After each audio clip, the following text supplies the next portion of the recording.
This is Bleav Georgia Dogs Podcast on the Bleav Podcast Network. Doesn't it? It did. Joe Cox with an up and out. Wide open. Touchdown. Israel 2. Snap to Young. Drops back. Pressure from the edges. He throws near sideline. And it's intercepted. Intercepted. Keely Ringo at the 21. Off he goes. 40, 50, 45, 40, 35, 30. Near sideline. Breaks the tackle. 20, 15, 10, 5. Touchdown. Touchdown. Touchdown. Georgia. Good evening, neighborhood. How about them dogs? 32, 18. Let the celebration begin.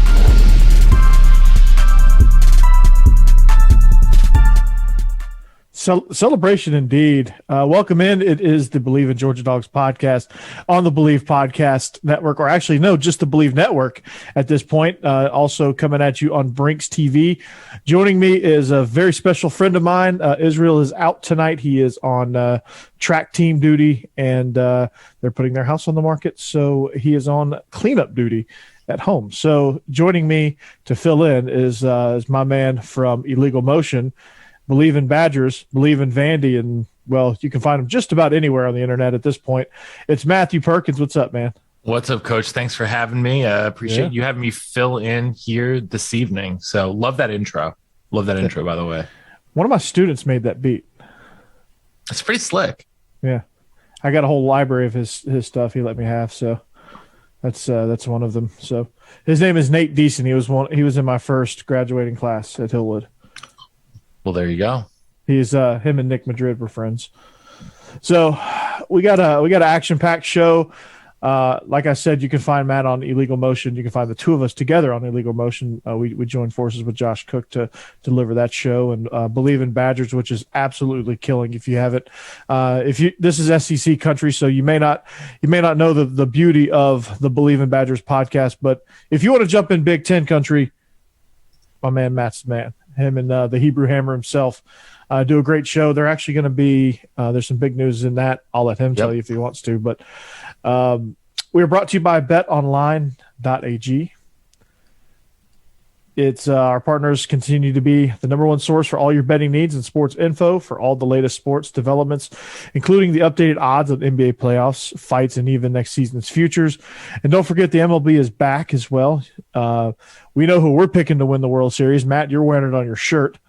How about them Bravos? Let's go, Bravos. Not a great start to the season. I'll tell you that. That's how it is right now. Well, I mean, it's April and we're waiting on Ronald Acuna to come back. It's okay. Just got to get the pitching in order. Got to get somebody that can pitch other than Max Fried, and Braves will be just fine. So, BetOnline is your continued source for all your sports wagering needs, including live betting and your favorite Vegas casino and poker games. It's super easy to get started. So head to the website today or use your mobile device to join and use our promo code BLEAV, that's BLEAV, to receive your 50% welcome bonus on your first deposit. BetOnline, it's where the game starts. Okay, Matt.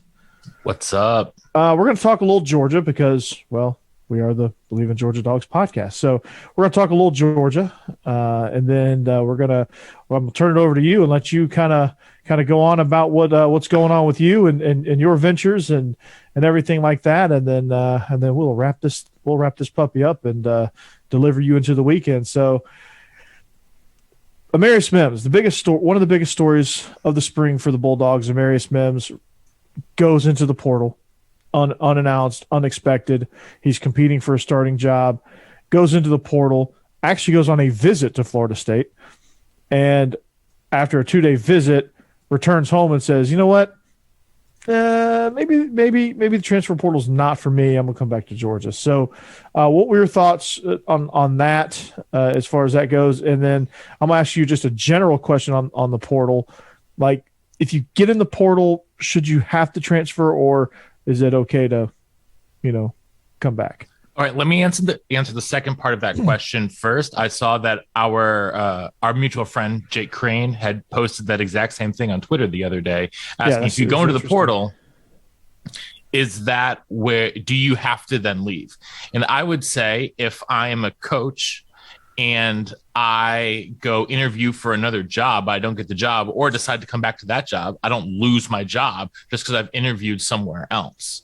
Right. And so if we're sort of using the portal to match the mobility available to coaches, to players, we then need to allow them to do that. I think that if they go in the portal and it's mutually agreed upon between the coaching staff and the player that they want to come back, let them back in. I don't think that you should have to leave. I think that's silly. Yeah, I do too. And I just thought it was an interesting question because, there are some people out there that say, hey, if you stick your name in that portal, boom, you're dead to me. You're gone. Get out of here. Don't let the door hit you in the ass on the way out. The good Lord split you. Yeah, there you go. You said it much nicer than me. But, I'm stoked that Mims is returning. I thought it was kind of crazy for him to hit the portal. I didn't think the grass was greener for him. So it wasn't crazy for me. From what I understand, Georgia coaching staff wanted to kick him into guard. He wanted to stay at tackle. His recruiting in itself was a very topsy-turvy one. If I remember correctly, he had multiple commitments. He was sort of the central figure in McDonald's bag gate at Tennessee. Yeah. And so he's a guy that has always had commitment problems, for better or for worse, right? Yeah. And so, yeah, it's like out of all the people on the roster, like, yeah, of course, he's like one of the first people I would have imagined who would have gone into the portal for Georgia. Second, probably only to Eric Gilbert, who is he in witness protection? I haven't seen or heard anything about him recently. Well, you didn't watch the G-Day game because he scored 2 touchdowns. Oh, okay.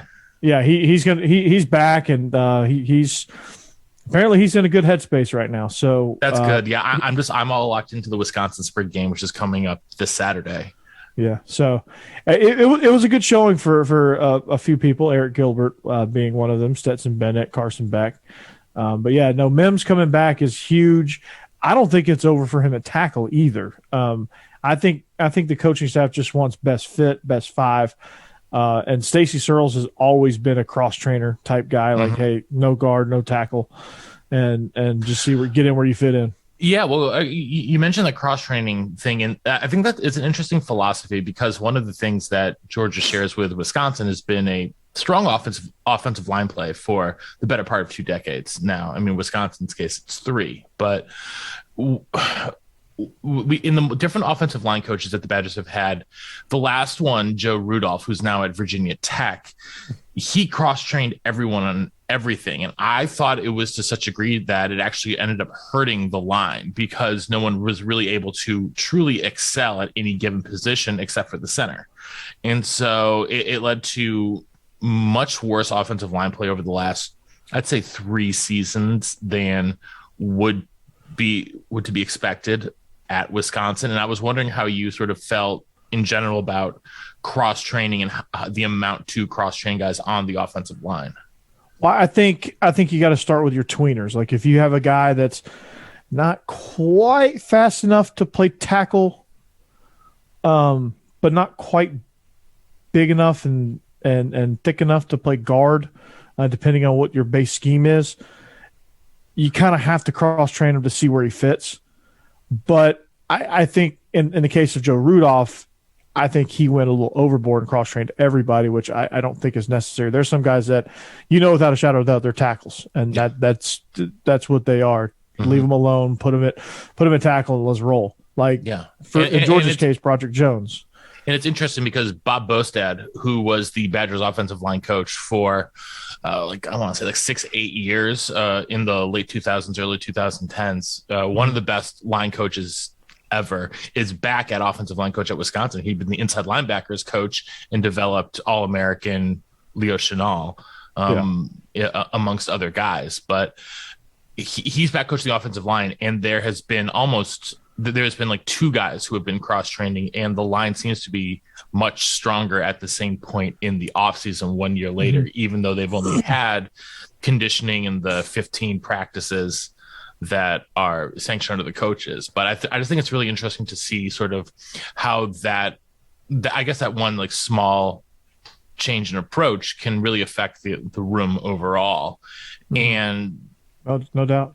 Yeah. So, but you mentioned Eric Gilbert, and you mentioned to me before the show that you think that there can be a pretty strong argument to be made that this is the best tight end room in the history of college football, the history of Georgia football, the history of SEC football.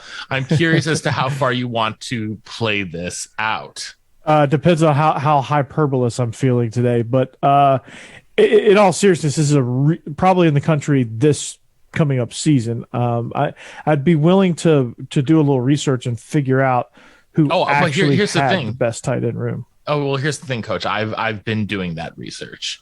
If you come over to MikeFarrellSports.com, I write a column over there. I'm the editor-in-chief over at MikeFarrellSports.com. Right? The Conciliary.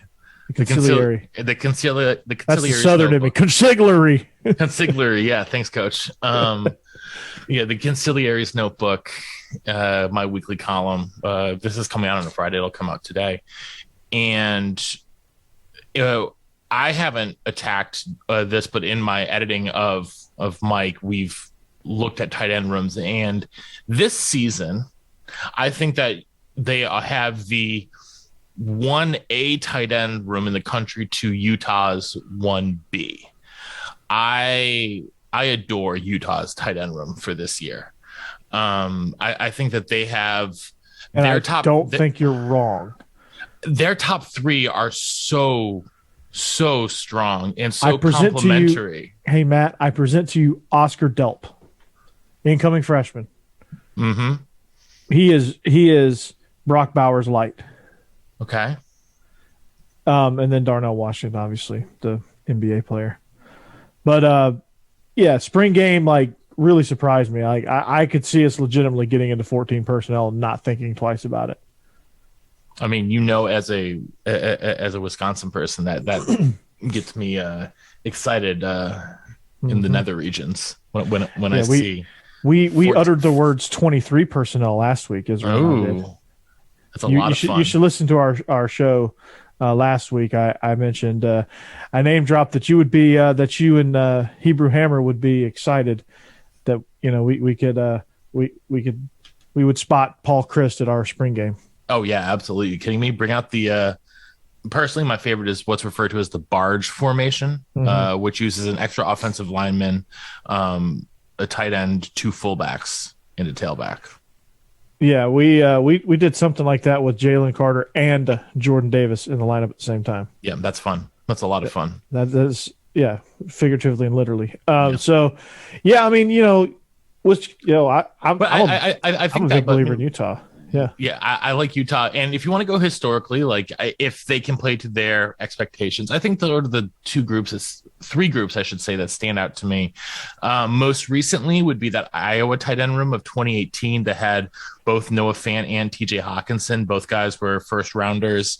Both guys super duper productive guys. And they may not have had the same depth that this room has it, but the high end talent, and just the fact that those were Brock Bowers is the number one guy in terms of receiving on the Georgia offense. Well, Hawkinson and Fant were 1 and 2 there.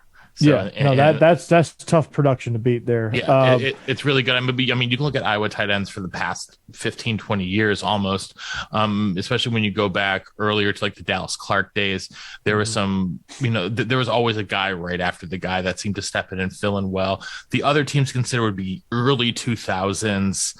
Miami, you had a run where you had Jeremy Shockey, Kellen Winslow Jr., Greg Olson, just guy after guy after guy. And there were a couple years here where you'd have three of those NFL guys overlap. So I don't know if you're judging it on pure production. I don't know if you're judging it on NFL talent, NFL success. But I mean, yes, I think that this Georgia tight end room this season, has easily a top 5 all-time potential. And I mean that's all we got right now. We have nothing have nothing to go on, because last year it was just Brock Bowers, and he was he was the most productive tight end in the country. Didn't get much behind him at that position, but I think when you, at the end of the day, you're going to get a lot of production out of Eric Gilbert this year. I'm anticipating. I mean, the dude's a huge target and runs kind of. I mean, I'm not saying he's Kyle Pitts, but he kind of plays that style of football. Yeah, that's saying something. Yeah, I mean, he's Kyle Pitts-esque, I should say. So it's exciting. And then Oscar Delph is a athletic tight end from Atlanta and just signed early enrollee. So he had a big spring game himself. But man, I'm looking forward to it. Yeah, the Badgers could borrow some of yours because they have 7 scholarship tight ends and 5 are now out with injuries. Uh-oh. Yeah, not looking good. No, definitely not looking good. So Stetson, I think finally it's unilateral across the. I would say nothing's ever unilateral, but it's a very high percentage across the board that Stetson Bennett is the guy, and he's well supported now. I think Georgia fans have finally bought into it. What do you think? I mean, I don't know how you could not buy into it at this point. How is it not? How is it anyone but Stetson Bennett? I mean, JT Daniels is gone. Yeah. So you don't have to worry about that. He's at West Virginia. I mean, is Carson Beck even still kicking around? Like, he is. He actually had he's going to be the number 2. Okay. And then you've still got Vandegrift. Yeah. He didn't look as comfortable as Beck did in the pocket. I mean, if you think about it, Beck was outplaying him. You know, similar competition. At this time last year, he should have been going to high school prom. So, like, I mean, yeah, he was an early enrollee and got those extra 15 practices, but he's also quarterback. And it's freaking tough, man. Mm-hmm. So he was a quarterback on a roster with Beck, Bennett, and JT Daniels all getting reps. Yeah. So I get it. This will be Stetson. Stetson will have the swan song, and then you'll go into next year, and you guys have that. You guys have the kid that. Don't you guys have like a 5-star committed for next year? I'm pretty sure. We have one early enrollee, Gunnar Stockton, and then that's what I'm thinking of, Gunnar Stockton. Yeah, and we're still in the thick of it with Arch Manning too. That's going to be interesting. I'm curious how you think Arch Manning's recruitment is going to play out, because I've heard a lot of things from a lot of people. Yeah, because like he likes vastly different things at the places he's visited. So you can't really get a beat on where he really is, because like at Georgia, he really likes my cousin Buster. Like like they've got a great relationship, and he likes Todd Monken and the scheme and what what their plans are with him. At Alabama, it's obviously Alabama, Nick Saban and what they've done with the quarterback position here of late. Of course, Ole Miss has a chance, not only because his dad Cooper played there before he got injured with the spinal stenosis, but also having Lane Kiffin there helps their cause as well. But and that's where his namesake went. That's where Archie, his grandfather, went, which is his namesake. So like, you can't discount that either. No.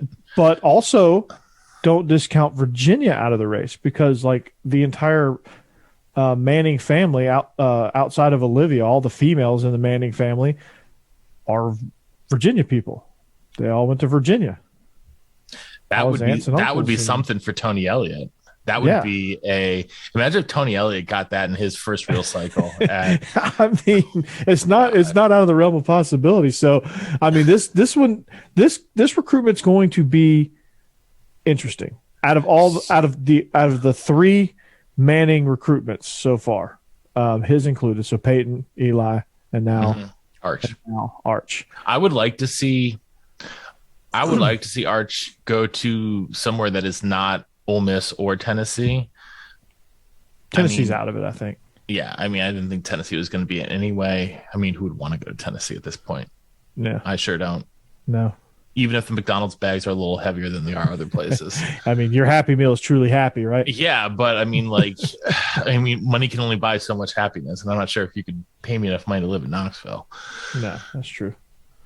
That being said, I think it'd be fun for him to go to Georgia. The cynic in me just believes he's going to Alabama, and that's going to be that. And then he's going to, spend 3 years at Alabama, give Nick Saban 3 last titles, and send him off into the sunset. So Saban finished his career with an even 10.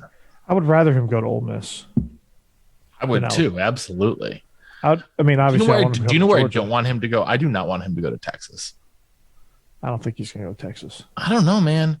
He likes it. I just don't. There's some smoke there. There's some smoke, but there's some smoke at Georgia. There's smoke at Ole Miss. There's some smoke at Virginia, at Alabama. So, there's smoke at all those places. Is there smoke at LSU? Is there smoke at LSU? LSU don't want that smoke.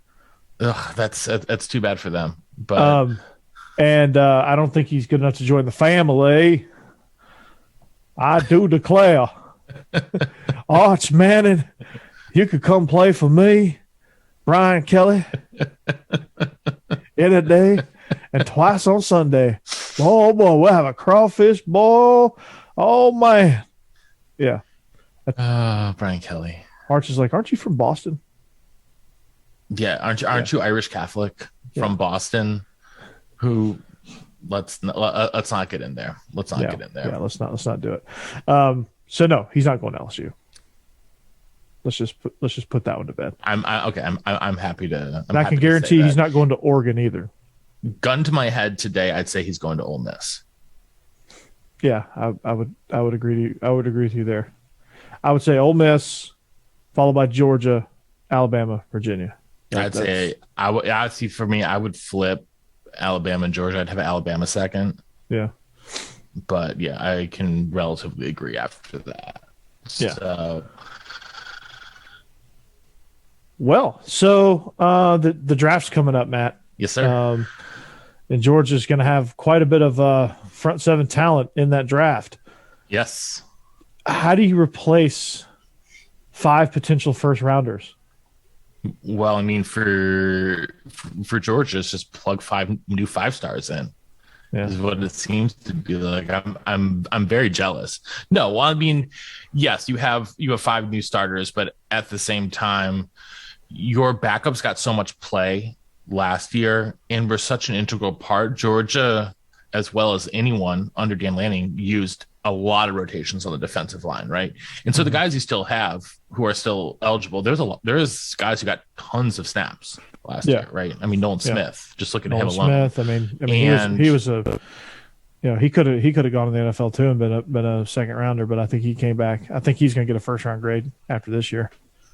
Yeah, we'll see. I think with him, he's got amazing burst, but he's very slender and light to be a true edge rusher. And so I think that either for him, he has to bulk up a little bit more, or that's what Leonard Floyd did too. Yeah, that's what Leonard Floyd did. But Leonard Floyd is tall. Leonard Floyd's like 6'6", 6'5", 6'6". Yeah, Nolan's like 6'4", right? 6'3", I want to say 6'3", 6'4", something like that. Yeah, he plays longer than he is, but he's really like 6'3", I'm pretty sure. But he plays with amazing leverage. But is he going to bulk up, or is he going to play more off ball dropping? How is he going to?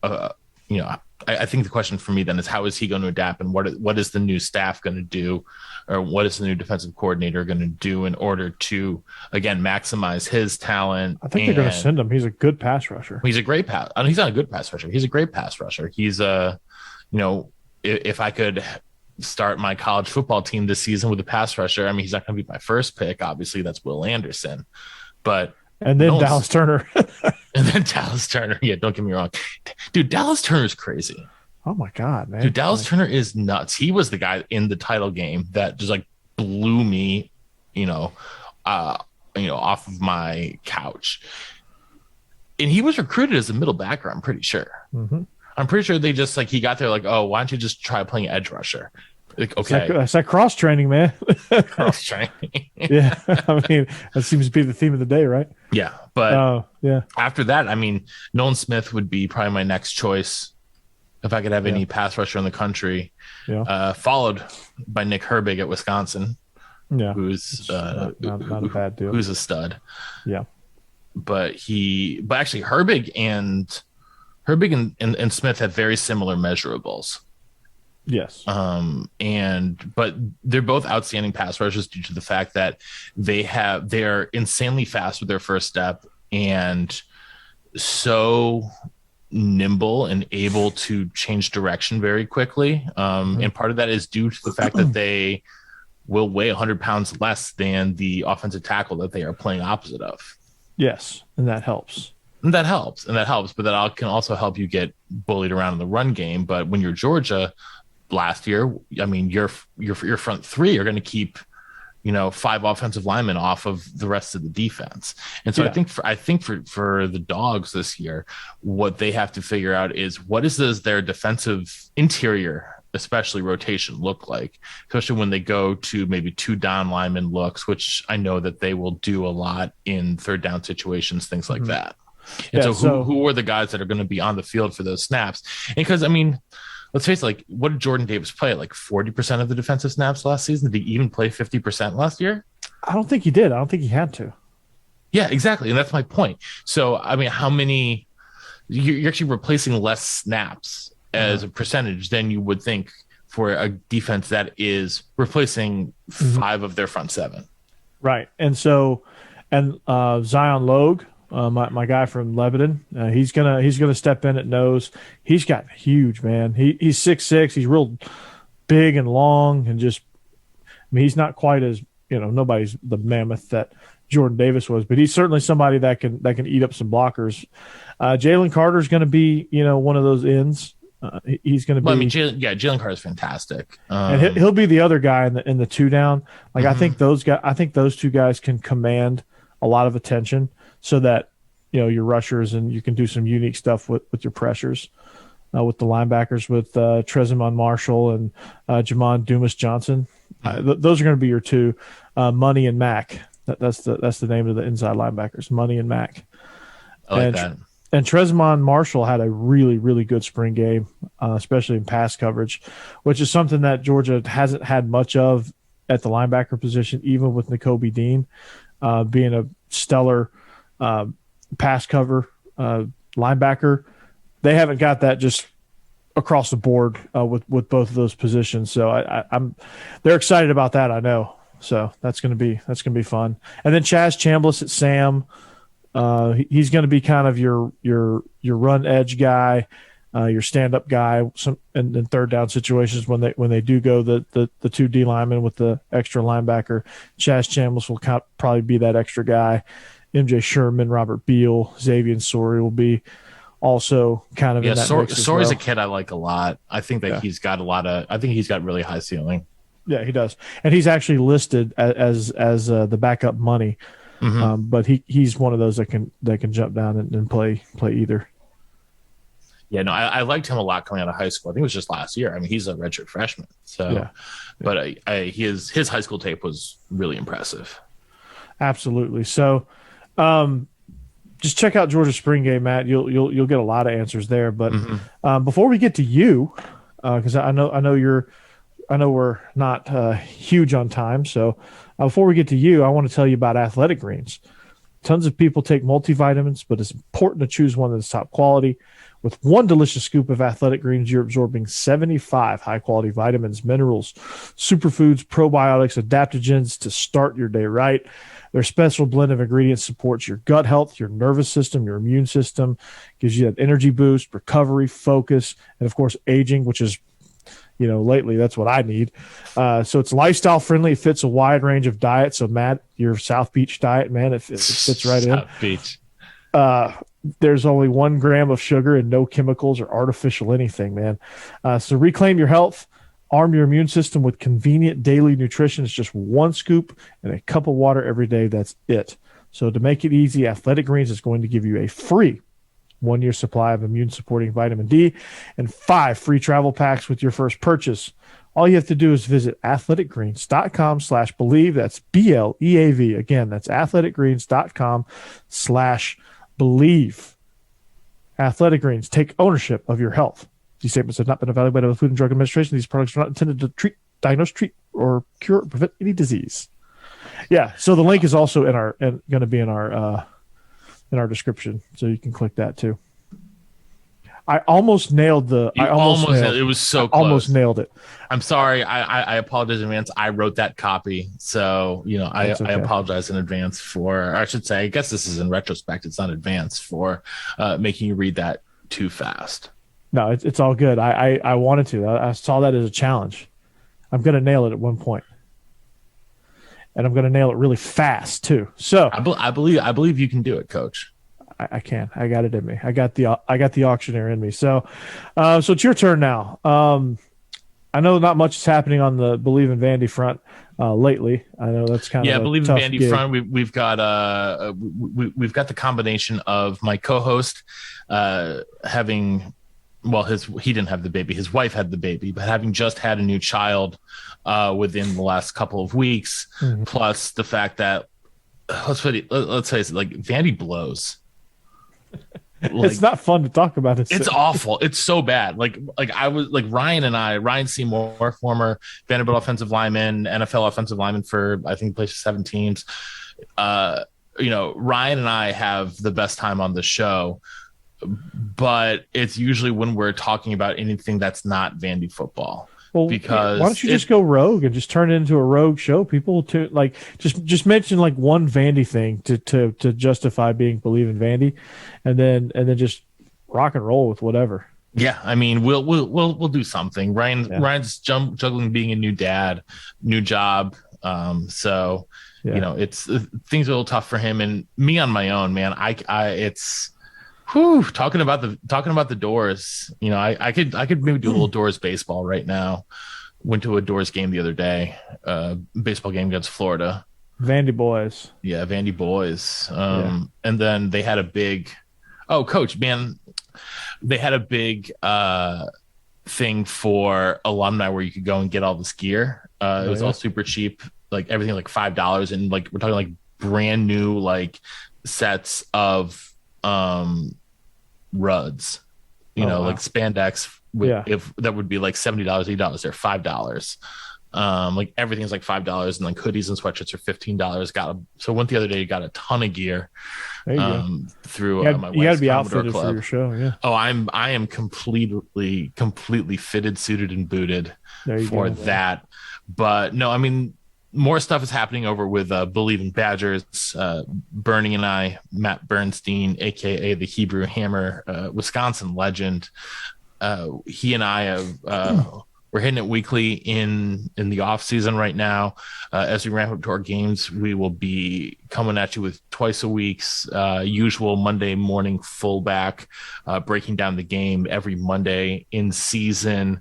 And then our typical interviews on Thursdays. We've had some amazing guests of recently. Sean Lewis was a really fun one. The head coach at Kent State. Yeah, so we had Kent State head coach Sean Lewis. That was a great interview. I was just actually making a best of podcast the other day. Oh wow! For our which I released earlier this week, and listening back to our interview with Brandon White, who is the CEO of Receiver Factory. He doesn't like to talk about it, but he is Odell Beckham Jr. and Stephon Diggs and Jameson Williams' personal receiver coach. He went to Wisconsin. He's from Fort Lauderdale originally, and his story is absolutely phenomenal. And so I would really recommend tuning into that one if you have a chance, because that one is less about Wisconsin than any of our other episodes, I would say. But we have a lot of really interesting people on the show, and it's just it's a passion project of mine, obviously, as is Illegal Motion, which is the podcast that right. Coach Corey over here and our good friend Josh Cook talk about college and football among other things. Yeah, I think it's a show that is tangentially related to college football, even though it's called the Illegal Motion College Football Podcast. It's ADHD on the radio. Yeah, pretty much. And then finally, like I said earlier, I'm the editor-in-chief, also known as the Conciliary, over at MikeFarrellSports.com. You guys all know the Godfather, Mike Farrell. I am the editor and publisher of the website for him, and we are doing a lot of stuff, man. I see that.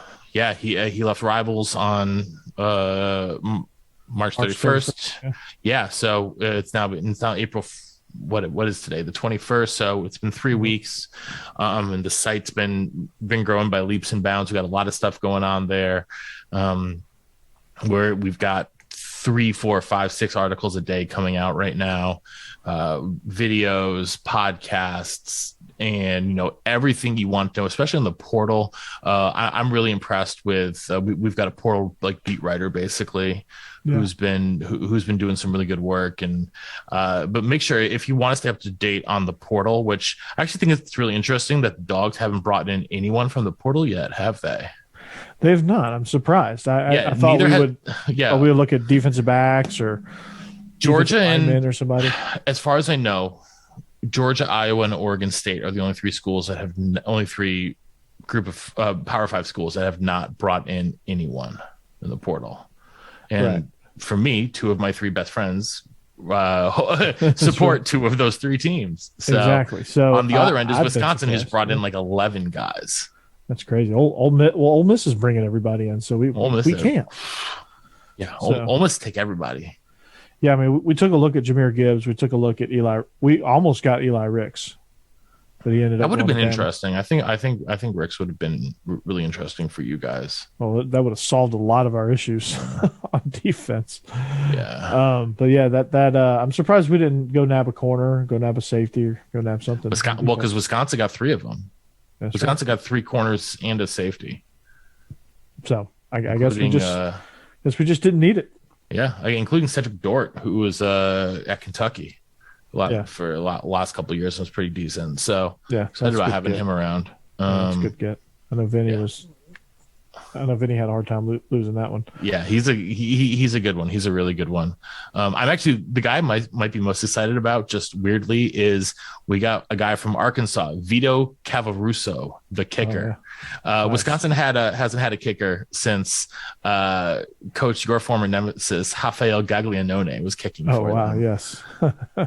So yes. Anyone who knows Rafa, the Brazilian kicking sensation from Tennessee, he listed at 5'10", 240, and he could drill a 55-yarder with his eyes closed. Yeah, that dude was ridiculous. I mean, we would be in warm-ups, right? He played at if any of you are familiar with Tennessee high school football, which if you're listening to the show, you probably aren't, but there's a boarding school. It's a co-ed boarding school in Chattanooga called Baylor. Mm-hmm. And we're warming up, and I've got my back turned, and all of a sudden, he trots out. I'm like, oh, that's the kicker. Oh God, almighty! You start making the jokes of the fat kicker, Yeah. And so all of a sudden, I'm not thinking anything of it. And all of a sudden, I hear this. I felt like it was a gunshot, but it was him kicking. That ball was just coming off his foot. It sounds like it's coming out of a howitzer. Yeah, and you could hear it just cutting through the air, and it got to the uprights like that. Yeah, he was an amazing kicker, an absolutely amazing kicker, and just a great fun all around dude. So that's what I'm up to, man. Plus, I have my normal 9-to-5 job. So there you go. His 9-to-5 job is. I was trying to think of something funny, but I couldn't. No, I don't have a fun 9-to-5 job. I'm a chimney sweep. No. I was trying to think of something. I was trying to think of the most ridiculous job of all time, but I just couldn't do it. It's late. Sorry. It's late. We've been in T and ready testing. Oh yeah. I'm like the proctor extraordinaire in my school. Oh, that must be a little bit boring. It is very boring. Yeah. Yeah. It's productive for writing goals and just mapping out my offense and situations and trying to figure out practice and trying to do anything I can to get these kids engaged. Yeah. That's what I've been doing. Well, I believe if there's anyone who can do it, it's you. Yes. Well, testing. I give credit to testing with a lot of that. So MikeFarrellSports.com. How did that come about, man? Mike and I have worked together for a year and a half at this point, I want to say. I started by doing graphics for him, and then I got into doing some editorial work with him. And, we've just sort of been I produced all of his social media graphics for pretty much the past year and a half. And it just when he left Rivals, he asked me if I'd be interested in helping him out in his as he hangs his own shingle out there in the digital world. And I said, sure, man, why not? I could use an adventure. So I built my own website for the first time ever. So that was cool. That is cool. That is very cool. So yeah, I spent a lot of time with Mike Farrell in my 12 years at Rivals, which still, as of now, is still my longest tenured job that I've had.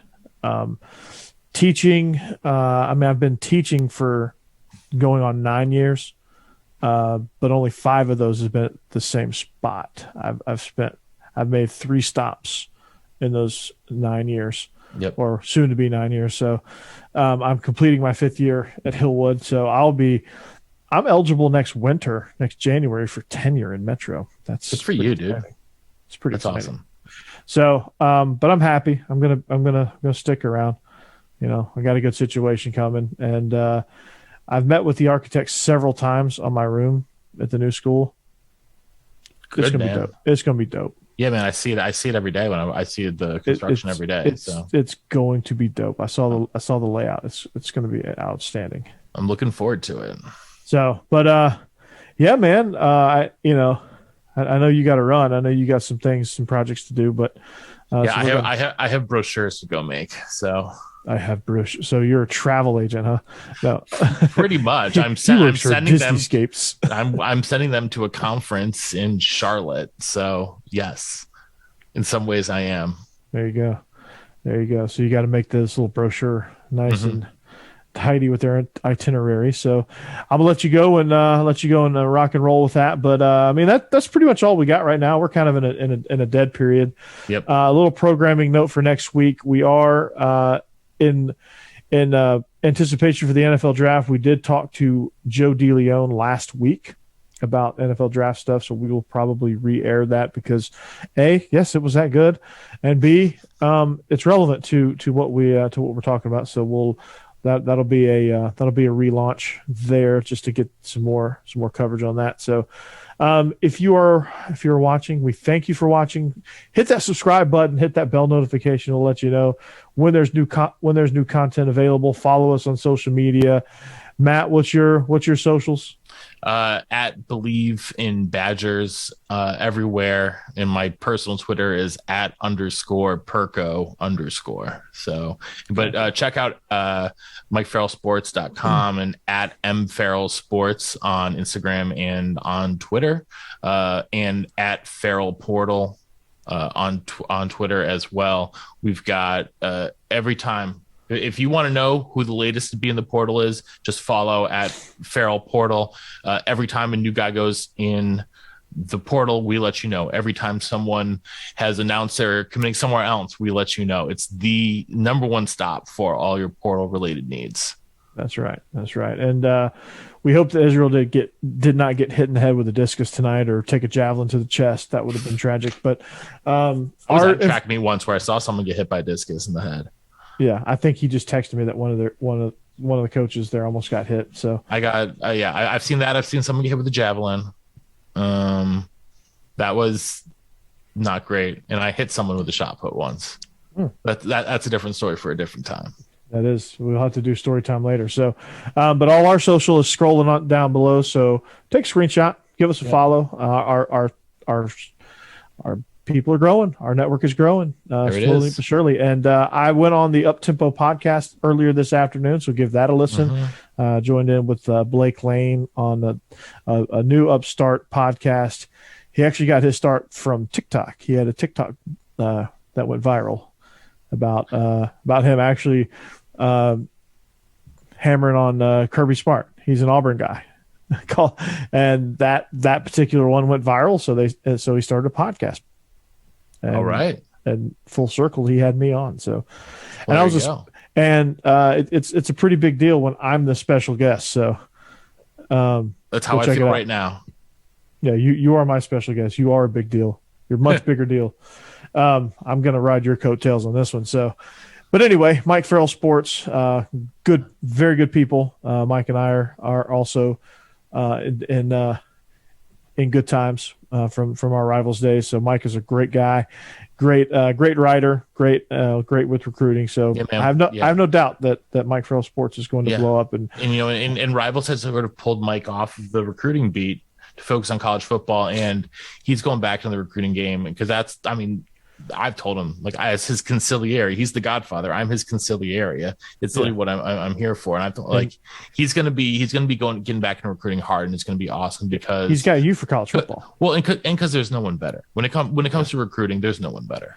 No, I mean he changed the game as far as analysis and stories and getting in touch with recruits and things like that. Where it was at the time everybody was kind of like, whoa, like this is crazy, like this is deep. But then, that's why he's the godfather. That's why he's the godfather. He is the godfather. So yes, we all bow down, kiss his ring, and I take notes in the corner while I'm sipping on bourbon. So it works out. There you go. That's what we got to do. So that's going to do it for us. We are the Bleav in Georgia Dogs podcast on the Bleav Network and coming at you on Brinks TV. We are presented by betonline.ag. We thank you for listening. Have a great weekend. Stay safe, and we'll see you back here. Well, we won't see you back here next week. Next week will be a rerun, but we will see you the following week. We'll talk about the draft, and we'll update you on some baseball and some other things as well. And as always, see you later, and go Dogs. Go Dogs. This is the Bleav in Georgia Dogs podcast on the Bleav Podcast Network.